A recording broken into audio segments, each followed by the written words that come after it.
Poppy. Let's go party. What's up? Welcome to the Pretty Decent Podcast, the podcast that barely meets expectations. My name is Javier, and I'll be your host. So relax, grab some snacks, and enjoy. All right, now let's get to the episode. Okay, let's take some of these things off because it's freaking hot. Ugh. Anyway, happy Barbenheimer week. Happy Barbenheimer weekend. Glorious day, historic weekend. Welcome back to Pretty Decent. You know me, I'm your boy. How y'all doing? Anyway, I got complaints from last week's episode that I take too long to get to the point in the show. So, we're going to get right to it. Thank you for, I know I look good, okay? The vest, the tie, the pink hat, the boa, the glasses, all of these things, except for the hat, I already owned them. Well, I had it before Friday. So, yeah, zero money spent on this episode. But anyway, welcome back. Yeah, I did Barbenheimer on Saturday, yesterday, with my friends, and I watched the Barbie movie twice in under 24 hours, which that's kind of epic. And yeah, I thoroughly enjoyed both films. They are interesting in their own ways.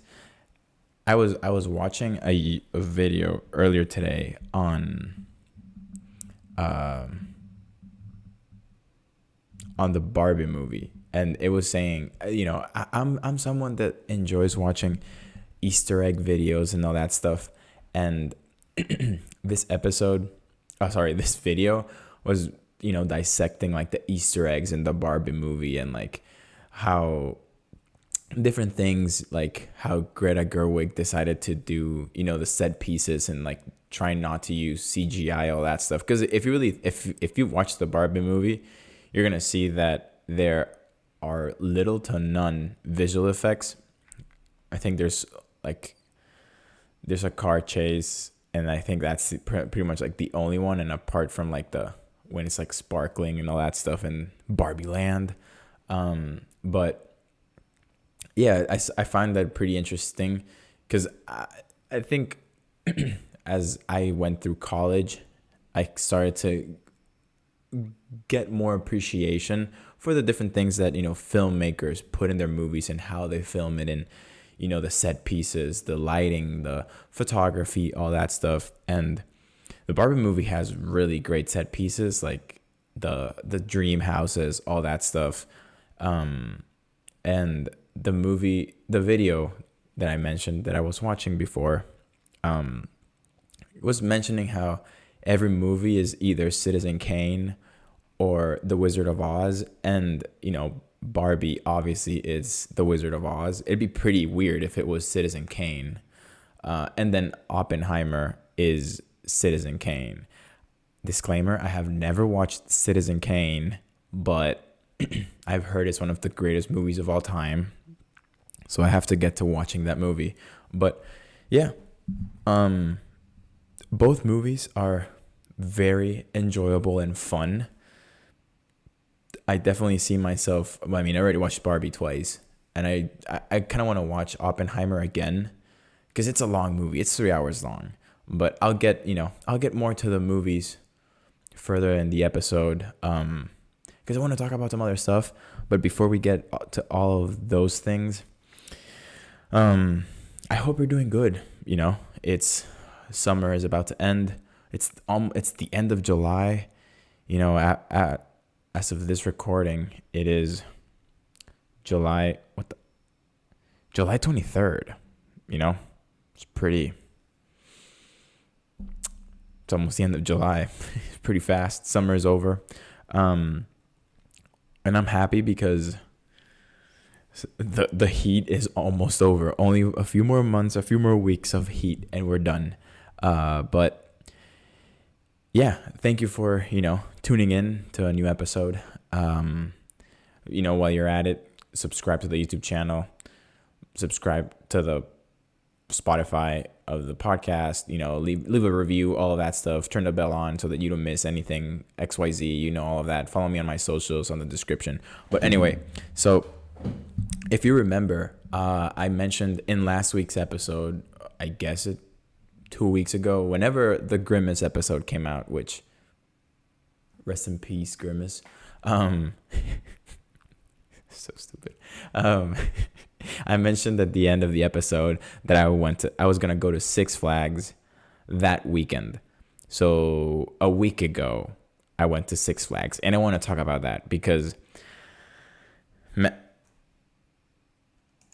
Jesus, for some reason something popped up in my computer, and I thought that the whole recording was gonna get ruined. But anyway, so last weekend, exactly a week ago, as of this recording, I went to Six Flags, and man, okay,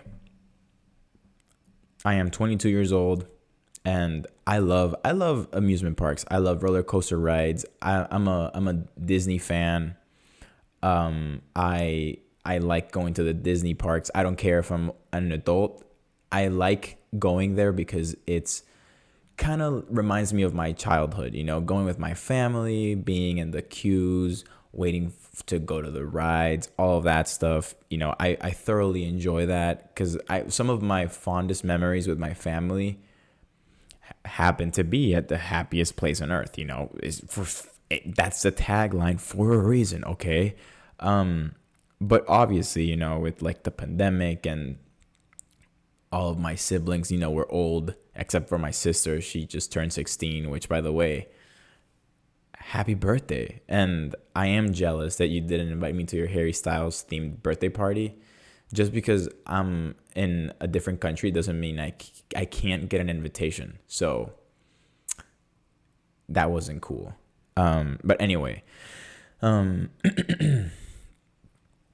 was it? Oh, Disney World. And like during the pandemic, I got into this like rabbit hole, or pretty much like an obsession of the engineering behind roller coaster rides, like the technology that, like some of the Disney parks and different parts of the world use, how they're creating new ones using a lot of engineering terms that I was starting to understand because I was halfway through college, and at that point I was still pursuing mechanical engineering. So I was just thoroughly interested in all of that. And then as I changed my major into manufacturing engineering, I started to see it whenever we'd go to a park, or like I would read or learn about some sort of amusement park ride, all that stuff. I would look at it a different perspective, like, oh, like, you build this roller coaster with these materials because, it's exposed to these type of weather conditions. But, like you build the roller coaster differently in Florida than you do, I don't know, in Six Flags Great America in Chicago, right? So all of that type of stuff, I always found it interesting. So, and I feel like being an engineering graduate, has ruined my enjoyment of roller coaster rides, especially the ones like thrill rides, like, similar to what like Six Flags has, Busch Gardens, Cedar Point, all of like those type of amusement parks. Because I really hadn't noticed, but most of, I want to say at least 90% of Disney rides are indoors. So you're not really like outside and like doing the loop-de-loops and like the with the spins and all that stuff. And you're not really like this overwhelmed with adrenaline when you're on the rides in the Disney ones. So with that being most of my background, I wasn't sure what to expect at Six Flags. I knew it's mostly for not kids. The rides aren't meant for kids. It's more for like an older audience, not audience, but like an older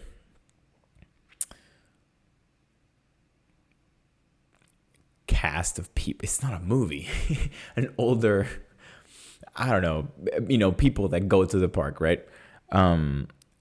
But so we get there, right? And first of all, when I go on amusement parks and stuff, I like to have a plan as to how we're going to visit every ride, right? Because I'm someone that doesn't like to just be walking like in different directions with no end in sight. I want to be like, okay, we either go counterclockwise, and go like the opposite way that everyone else is going, so that we can avoid just getting stuck in the lines. And yeah, that's an insider trick into amusement parks. Go the opposite direction from everyone else. And then if you start seeing everyone doing the quote unquote opposite way, you go the opposite of the opposite way. So you go back to doing the normal way. You got to big brain these things. Especially if you're going to Disneyland and it's overpriced as hell. So, you got to make sure you get your money's worth out of that. And so, we go to the rides and everything. And it was the first time that I actually felt nauseous after a ride. I was like, I'm definitely getting older now, like I got off, I think it was the Flash, and I like, what is it called? Velocity something. And basically, if you've never been to Six Flags Great America, the ride based on the Flash is pretty much just like, there's like this U thing, and then you sit, and then it just like throws you forward, and then you go up, and then pulls you back, ow, and then you go up. So it's just that, like a total of 6 times, right? And I think it's around 6 times. And when I get off, I'm like, my stomach is hurting, and like I know like my my sugar levels just plummeted. So I was just like, oh my God, like I feel so bad. So like we had to like got some soda and stuff, because I know like how to control my sugar levels in my blood. So, normally like if I feel like nauseous or something, I know that I just have to like drink some soda or whatever. And it didn't help that it was kind of hot and all that stuff. And already going into Six Flags, I was nervous for other reasons, but that's not here nor there. And then, we go to all the different rides and everything. And there was one ride that, so yeah, I obviously went with someone else. And there was one ride that it was so weird, because it was pretty strong for a roller coaster, and the seat was just like the car, and then it like pretty much like stopped here, so you had no support from here on up. So it's going fast as hell, and then you're like trying to like push yourself forward, so that you like, because you don't want your whole back to just be like this the entire ride. So I was just like it was like a solid workout, like my entire neck and my back. Once we were done, I'm like, oh, like that was a whole workout. Like I'm definitely gonna feel that the next day. And something that I did miss from just obviously like going to Disney World a lot was the whole thing of being immersed into the world. And I was telling this to my mom when I was on the phone with her on Friday, because obviously when I went to Disney World, it was with my parents, so obviously like I've experienced it with my mom. And I was telling her, I was like, yeah, like I just the whole thing of like being immersed into the world and feeling like you're a part of it, I kind of miss that. And like especially if you're in long lines for hours, that's one of the things that helps you like not think of like I've been sitting here for hours, because you're looking at everything, like the attention to detail, and like how they build the sets or whatever you want to call it. And then even like the ride, because it's building like a story for the ride. And then I remember that in the videos that I used to watch during the pandemic, it like whenever they created a new ride, whether it was based on a previous IP, like I don't know, Guardians of the Galaxy, or it was something like original, they had like a writing team making the story for the ride. And like there's a director, if they're, they're filming like scenes and stuff, and like the actors, like if you need voice actors, if you need this or that. And I found that pretty interesting because I really enjoy films and like everything that goes behind the scenes of the films, like the production and all that stuff. And knowing that Disney does that a lot in Universal with like the rides and everything, I thought that I would see some of that in Six Flags, or I was just used to it so much. And then like that was one of the things that I was kind of like, oh, like something's missing here. Like it just felt like odd to me. And because even like some of the rides, like there's a ride based on the Dark Knight, and there is a story. I'm assuming there's a story behind it, but they don't really tell you anything about it. And obviously, no, it wasn't that busy from what I remember, because like we went through a lot of the lines like fairly quickly, and so you just pretty much like walk in and then you're already like at the cart. So it was like kind of like odd, you know. And there were other rides like they would have stuff on like in the queues, like where you're like standing and like for you to read and stuff, but the lines weren't long enough for me to be reading it and all that stuff. And yeah, I don't know, like, because I the whole thing of like the immersion into the world, I really like that whenever I go to Disney World or Universal Studios or Islands of Adventure or whatever, or California Adventure and Disneyland or all that stuff. But overall, I mean, Six Flags was pretty good. And there was one ride that I call myself an adrenaline junkie, and like I like running pretty much gives me a lot of adrenaline, especially in races and stuff, because like you're like so giddy, and like I'm like, oh my god, I want to do this so bad. And like I want, like the only reason I keep doing races is because of the adrenaline I feel during the race. So I like it. And I had never ever in my life been scared during a roller coaster ride.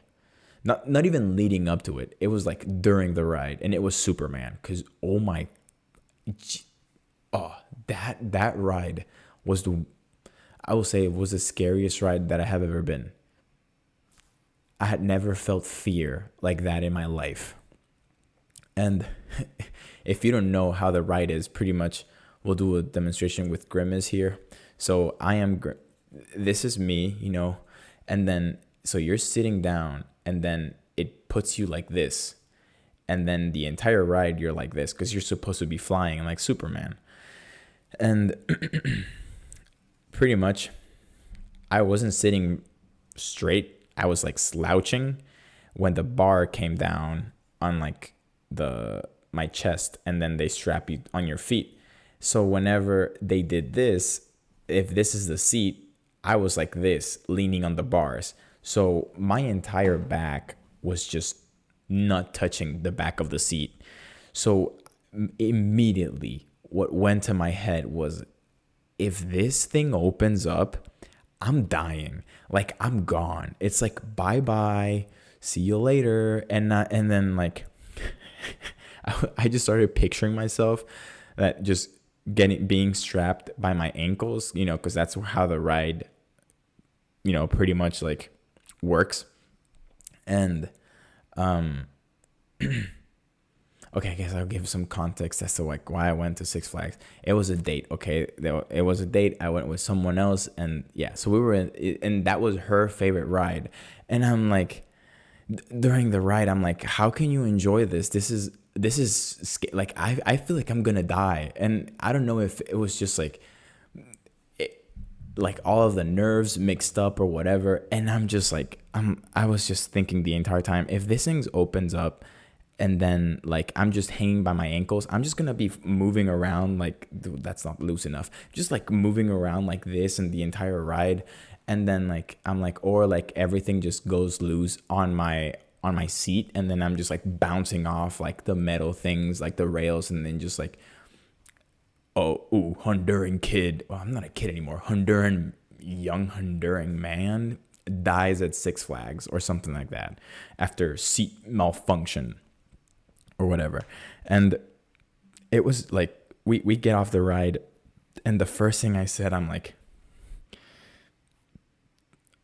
was this a I said something along the lines of like, I had never been more scared in my life. And I was like riled up. I'm like, oh my god, the entire ride I thought I was gonna die. And I was so like, my mom asked me if she could call me the night before, and I didn't. So I was like, oh my god, I'm gonna die. And I didn't tell my mom. Like, I should have called her later that day about. And I just went like into this like rabbit hole of like just paranoia and everything. And I'm like, what if, like, imagine I'm thinking the news, like, because my parents don't even know, like, if something were to happen to me, like, no one can contact them or whatever, blah blah blah. And then the entire ride, because the entire walk out of the ride, she was just laughing. And it wasn't because of like, I don't know why she was laughing. She said something like, oh, it was just because like, just, I guess, like, my how vivid I was about it. And I was making jokes, and then she just like couldn't contain her laughter. So I was just like, I can't, that has been the worst ride ever. And I was like, I don't know how you enjoy that ride and how that's your favorite ride. So the entire time, after that, I'm like, I'm never going on that ride ever again.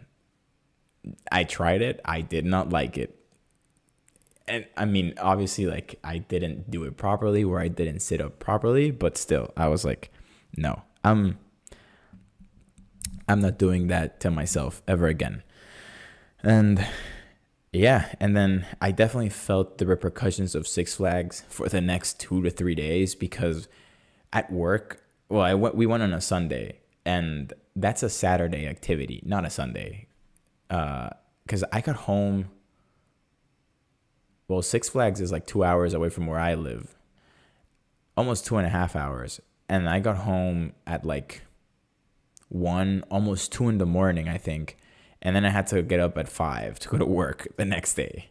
So it was rough on me. And then like the entire day at work, I just felt like an old man. I'm like, God, I'm in so much pain. Like, not even after my marathon did I feel like that. And I ran for 4 hours straight. So put that into perspective. And yeah, it was just bad. It was not good. But I mean, I did want to go, so I guess like I got what I deserved. I got what I was looking for, I guess.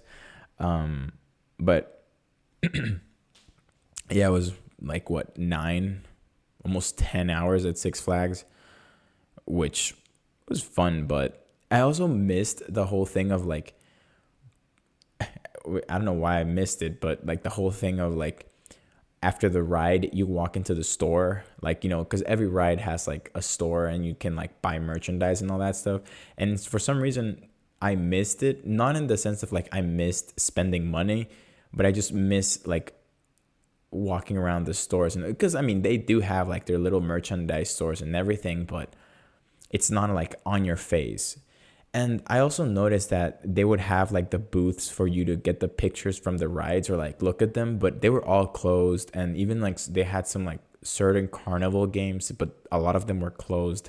So I don't know if it was because it's almost like the end of the season, because I know that park is mostly opened over the summer because it's beautiful Illinois, with our great weather.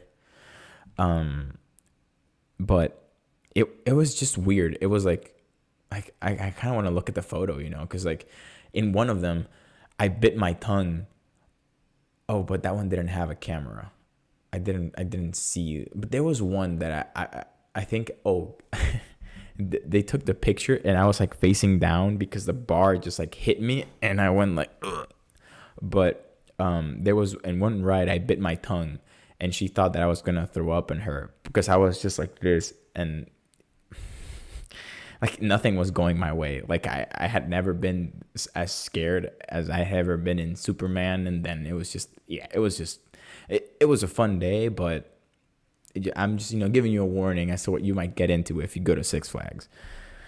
And yeah, I guess, let's, honestly, this is going to be a pretty good transition, because And I wanna get into spoilers of Barbie and Oppenheimer. Well, I mean Oppenheimer, it's a biopic, so like we all know the story. If you can literally just Google it. I did not know who Oppenheimer. I had heard about him, but I did not know the entire story behind him and like the Manhattan Project and like Los Alamos and all that stuff, or like the Strauss, whatever his name was, and like all of that stuff. Um, but I don't want to spoil the Barbie movie because that was very enjoyable. But it's a smooth transition talking from Superman to Barbie, and you'll understand once you watch the movie, because there's a reference to it. But yeah, let's dive into Barbenheimer. The a historic weekend for cinema, and also before I dive into all of that, because it's all over like my media and everything, is the whole thing, the writers and actors strike, the SAG-AFTRA strikes and all that stuff. If you haven't looked into it, the entire Hollywood media conglomerate that's the movies, they're selfish as hell because they want to use AI. They want to, once they have like a rendering of an actor, like using de-aging and all that stuff, or like once they have like the extras on camera, like they don't need them for multiple days and all that stuff, and like like they don't care about the fees whenever they pay their actors late and all that stuff. And I'm just like, they're so selfish. And then there was one thing that I read that said that if they were to give them 2% of what like the CEOs of like the studios, if they were to give 2% of their salaries to whatever like the union is asking for, no, was it something like if they were to meet all of the things that the actors and the writers are looking for, it would only be 2% of their salary, which is nothing. They make millions. And, just to put into perspective, like that's crazy. Because, like, yeah, you might be thinking like actors like DiCaprio and like Jennifer Lawrence and all of them, like, like A-list actors, like, yeah, they make millions when they make movies, but that's like the 1% of actors all over like in the movie industry, because like regular actors that aren't like A-listers, in that level, like you have a lot of writers and actors like are struggling to find a house or something, or like a good living condition, and like living paycheck to paycheck and all that stuff, and doing a lot of freelance and stuff. So it's very messed up, and it just shows like how messed up the capitalistic world that we live in is. So and if you consume a lot of content and stuff on movies, you'll see that a lot of YouTube channels mention the whole thing of like, this wasn't, like they pretty much say like actors and writers want them to promote the movies, but they can't do like PR packages and stuff like that from the studios if they were to send them stuff, or like if they give them like a free screening of the movie, because actors want it. They want the movie actors and writers want the movies to do good, so that that the studios can see like without them it goes bad, and then without them the movies do very well, but even like they don't need the PR packages and all that stuff, which is it's good, because even then like you'll see movies that aren't really doing promoting and stuff. I think it was like The Haunted Mansion. The actors didn't do the red carpet because of the whole strike stuff, and they sent Mickey and Minnie to do the red carpet, and I just thought that was like, I'm like, wow, okay, that's what it ended up being. And but like I like the writers and the actors deserve fair pay, so like they entertain all of us, so I feel like it's only fair for them to receive fair pay.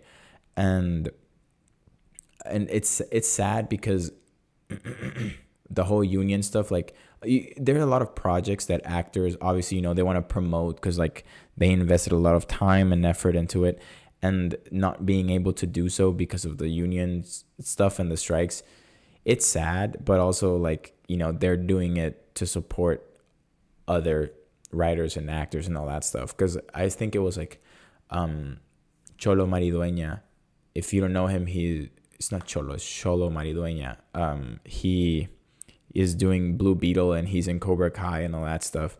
And he put out an Instagram video saying like that he wouldn't be promoting the movie and doing PR and like interviews and all that stuff because out of respect for the union strikes and like the writers and actors strike, like, he wouldn't be doing it. And it's just like, it must be hard for actors and writers that, not being able to do so, but at the same time, like, they're supporting people in the same field, regardless of like the difference of like if they're A list, B list, or whatever you want to call it. But anyway, still in the topic of movies, let's dive into Oppenheimer. I'm gonna talk about Oppenheimer first because I feel like people are more interested in Barbie, so I want you guys to wait. I'm on like just like the Barbie movie, but yeah, Oppenheimer.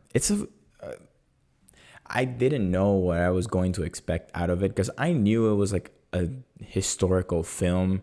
I mean, and Christopher Nolan has done that before with Dunkirk. And I did like Dunkirk, but I felt like when I first watched it, I was younger, obviously. So I didn't have a fascination with history as much as I do now.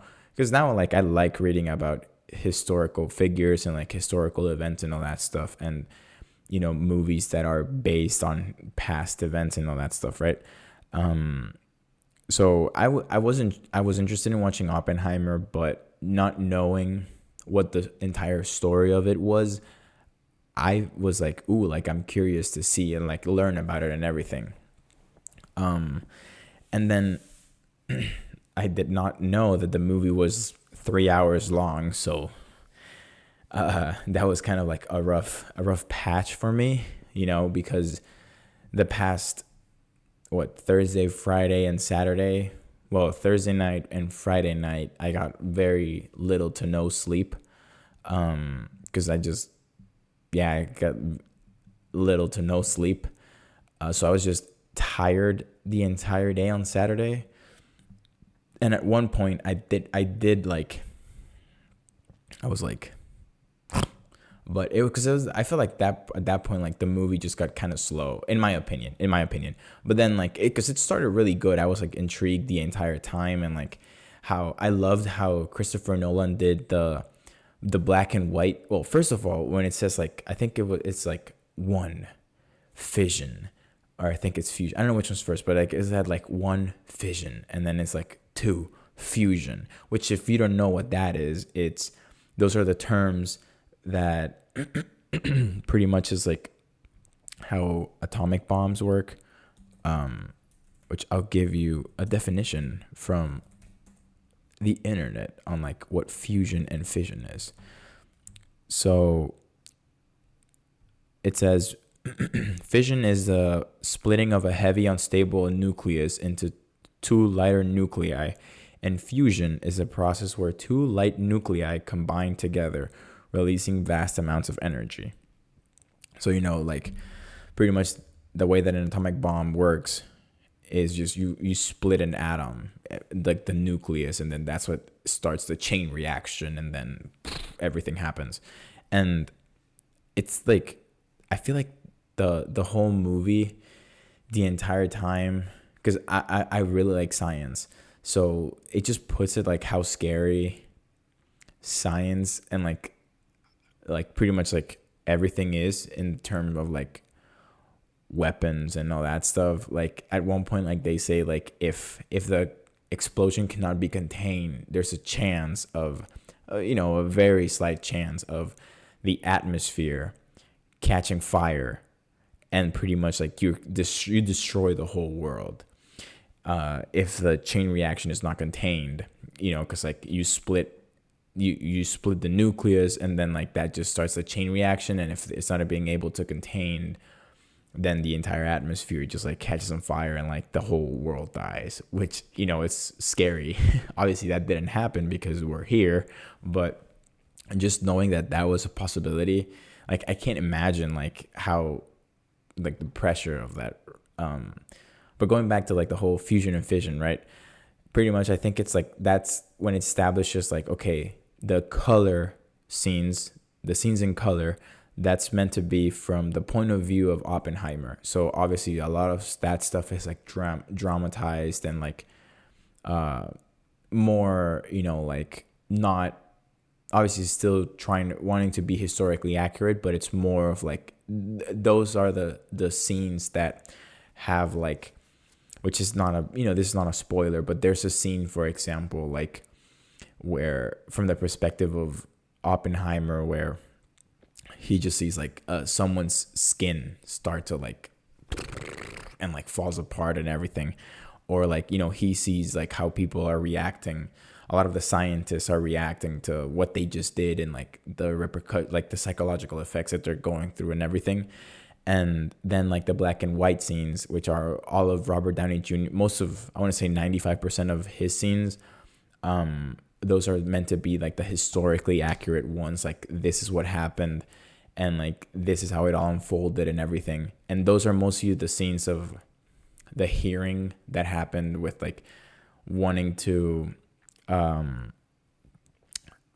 who's going to control like the atomic weapons and everything in the US, and like how are they going to do it, all that stuff, because like there's a lot of politics involved when after the creation of the bomb and everything. So I didn't know any of that, so but it was so interesting, and I was fascinated by all of that, learning about it. And then like after like today, the entire time I was just like researching stuff and like trying to understand the movie better. And now with like all this information that I have, I want to watch the movie again, and then just like seeing it with a different point of view. And another thing that I noticed was that movie is stacked with actors that are like, what is it, creme, top de la creme, like top of the top, the best of the best. Because like famous actors that are Academy Award winning actors have like little roles, like Rami Malek, he has like a few lines here and there. And then you have Florence Pugh, who also has like her role is somewhat significant, but it's not like, well, her role is pretty significant, but it's just stacked with a lot of famous people. Like from the top of my head, obviously there's Robert Downey Jr., which I wouldn't be surprised if he's nominated for supporting actor. Also Emily Blunt, her role, amazing. Cillian Murphy as Oppenheimer, he's definitely gonna get nominated as leading actor. You have, I don't know where in what movie his, but let me see if I can pull it up, because I was like, I have seen this guy before, but I'm like, I don't know where. Oh, you have Matt Damon, obviously. You have the guy from The Boys, Huey. You have Josh Peck. Casey Affleck also shows up. Freaking Gary Oldman. Roderick from Diary of a Wimpy Kid is in it. And when I saw it, I was like, no way. I was like, that's so cool. He made it. What's his name? Why is he not showing up? Oh, also like the guy from Hereditary, Alex Wolff, is in it. The guy that plays Solo, is young Han Solo in the Star Wars movie. He's also in it. Why is he not showing up? There's this one guy, and he's like supposed to. He is Oppenheimer's like closest friend, and I'm like, I have seen this guy before, but I don't know where. And he's not. Does he not have an IMDb profile? Ah, here we go. Where have I seen him? He's the guy from the Santa Claus, the guy with like the curly hair and like the weird hat. I was like, I know I've seen this guy before, but I don't know where. Thank you, internet. You did it once again. But overall, like, I mean, Oppenheimer is a great movie. Even if you're not into history, you should still watch it because it does touch on a lot of relevant points today. Like the end of the movie leaves you uneasy with like the last line, the last set of line, the last scene, and how it unfolds is just, it leaves you thinking as to like, whoa, like this is scary to think. I don't want to spoil anything, so this is a spoiler-free review. But you know, Christopher Nolan, the fact that that movie has no special effects, there's no, you know, like the explosion that they made is like actual, like they actually made the explosion and everything is insane. And I'm like, like I can see that movie probably winning Best Picture easily. And then I obviously, you know, this was a weekend of like pretty much like Citizen Kane versus The Wizard of Oz, like I mentioned before, because obviously Oppenheimer is Citizen Kane, and then you have the Barbie movie, which, you know, is The Wizard of Oz, which I'm trying to think if I want to say something else in Oppenheimer. I don't know, like the performances were very strong. At one point, I think it was also, like I mentioned, that I kind of fell asleep for a little bit. That was just mostly because I was tired, and like I just had a hard time focusing. But I was pretty much awake for the entire movie, and I was happy and proud of myself because the fact that I was running on pretty much like 6 hours of sleep, and I had been severely sleep deprived the past week. I was like, good job on you, Javi. But the Barbie movie, what everyone was waiting for, and the real question, are you enough to be you? Well, you are enough. But anyway, this is going to be spoiler free. So, you know, I'm not going to spoil anything big. But overall, like the movie left me with an admiration on my mom. You know, I already admire her a lot, and she knows this. You know, like if you know me, I have a pretty close relationship with my parents and my family, especially my mom. Like I'm not embarrassed to say like, yeah, my mom is my best friend, and that's just because like I have a good relationship with her. And then like knowing like all of the stuff that my family has gone through and like everything that has happened to us, which this is not the place to talk about that, but you know, no, having that some sort of like background in my life, it like there's a certain points like the movie is like makes the time and effort to like explain, because obviously like, you know, the movie was written and directed by a female,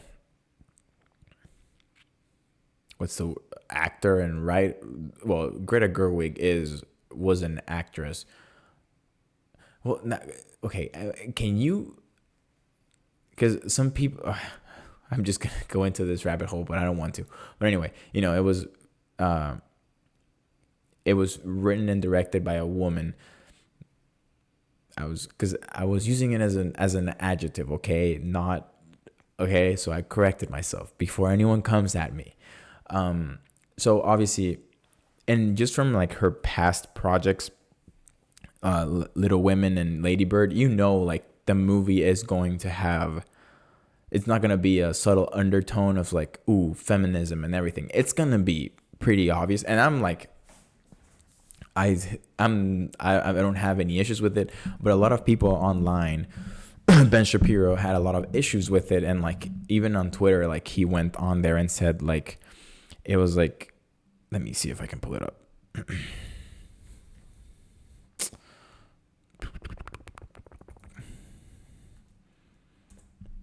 He said, um, my producers dragged me to see Barbie, and it was one of the most woke movies I have ever seen. My full review of the flaming garbage heap of a film will be out on my YouTube channel tomorrow. Blah, blah, blah, blah. And if you know him, you know he's a very conservative reporter, whatever he is, journalist. Um, and a lot of people apparently like have issues with the movie being like having, because like at one point like there was a speech on like what it is to be a woman, and the way that I took it is like I had no idea, like, you know, because I'm not a woman, like all of the stuff that they go through and like how society pictures like, you know, puts them into like how they're supposed to act and all that stuff. And like, and then at the end how they say like something about like mothers stop so that their daughters can look back and see how far they've come, or something along those lines.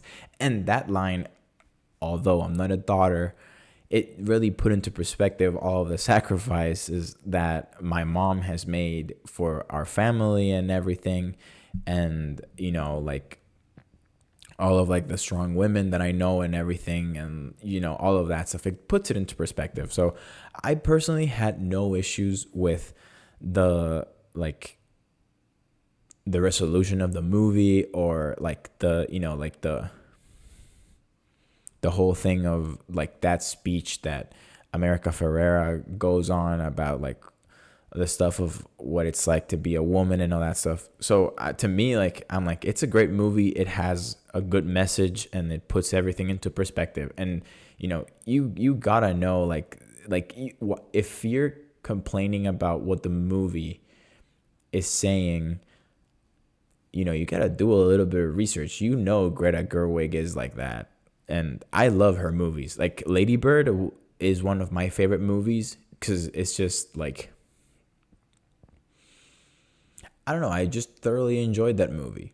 It's pretty funny, but it still has like the whole thing of like the relationship between Lady Bird and her mom is pretty interesting. It's like an interesting dynamic, and I feel like just not only women can relate to it, but also like just someone that has a relationship, or someone, you know, that has parents or like a mom and everything. And like, because sometimes like you're so caught up with everything that you do that you forget to put into perspective like everything that your parents and, you know, like everything that they've had sacrificed so that you can be the person that you are today. And, you know, all of like the stuff that women do, and like how messed up the society that we currently live in, and how everything is just like harder for them and everything. So I like the movie. I really enjoyed Barbie. I mean, I watched it twice in less than 24 hours. So, you know, that says something. But also like the movie was very funny because the second time that I watched it with my friends,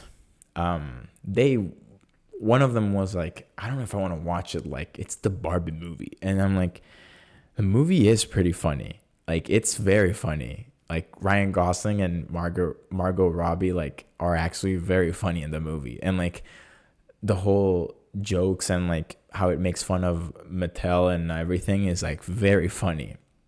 And I would say, like, the best parts of the movie are the parts that are in Barbie Land. And I just had, like, I mean, this is in the trailer. It's like, I'll beat you off. No, I'll beat you off. And like all that stuff, or like the hi Barbie, or like, and like the hi Barbie, like everyone's like Barbie, or, and, you know, all of like the women are Barbie, and then like the men are Ken, and then there's Alan. That Michael Cera, just, he's so funny. And then the just Ryan Gosling as Ken was so hilarious. Like everything he did was just so funny. I had so much fun. Like the movie, like it was a fun time at the movies watching that movie. And I think we made the right decision watching Oppenheimer first and Barbie second, because if we would have watched Oppenheimer at night, I would have fallen asleep, because I was like, I had just enough brain power to laugh at the Barbie movie. The second time that I watched it, the first time that I watched it, it's like a fever dream. Like I could, before I watched it the second time, it's like I had like snippets of it, but it was because I was just so exhausted. Like we watched it at 10 p.m. I don't know why. It was the only one available, but that was last minute. But anyway, overall, like I feel like the humor, the comedy in it is, it's pretty, like, it's very funny, and like I had a lot of fun watching it. And if you have, because, and this is the thing, like I kind of wish people were more open-minded to what they expose themselves to, because you can always grab something out of a movie, whether it's like a Pixar movie, Onward, or I don't know, Oppenheimer, or the Barbie movie, or The Flash, or whatever, like Teenage Mutant Ninja Turtles Mutant Mayhem that's coming out on August 2nd. This is not a sponsor, by the way, but I'm just dying to watch that movie because it's. But okay, that anyway. But like every, like if only, like I feel like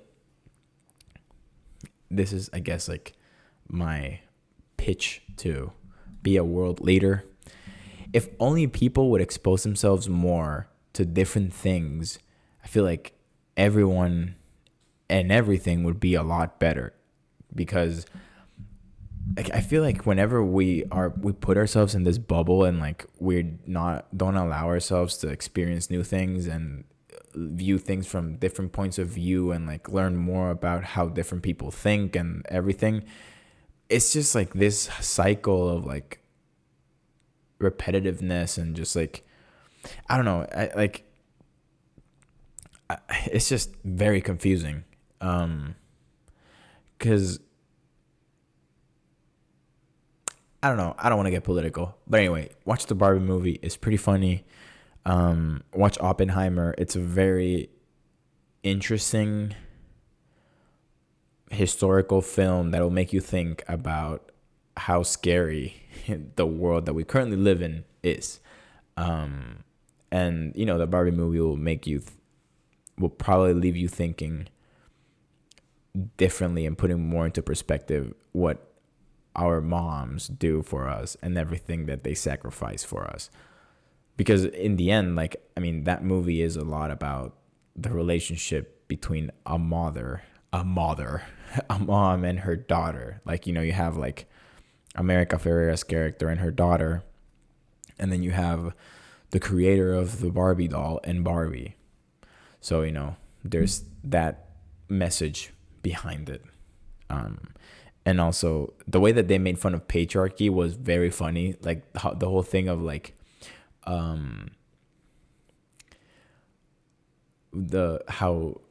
men are obsessed with The Godfather, and explaining how the movie and like what the movie represents and all that stuff. Or what was the other one? Or like the whole like, let me show you how to do it, or let me show you that. I just thought it was very funny, because I mean, I'm not I'm not a guy that does that, but knowing that I know a lot of guys that are like that, I just found it very funny, because I'm like, that's pretty much like patriarchy at its finest. But yeah, I don't know, I really enjoyed the movies. Both of them are pretty good, and overall it was a pretty good weekend at the movies. So anyway, we're gonna wrap up this episode of Pretty Decent. This is episode 66. It'll probably have the title of I Survived Barbenheimer, or Um, yeah, I don't know, something along those lines. But anyway, thank you guys for your support. It really means a lot to me. Um, I kind of, you know, I don't know. I'm always thankful, and I feel like you should always hear that. But anyway, thank you guys so much for all of your support, taking your time of your day to watch me and listen to me talk about all of this nonsense. Um, but anyway, take care. Thank you so much for everything.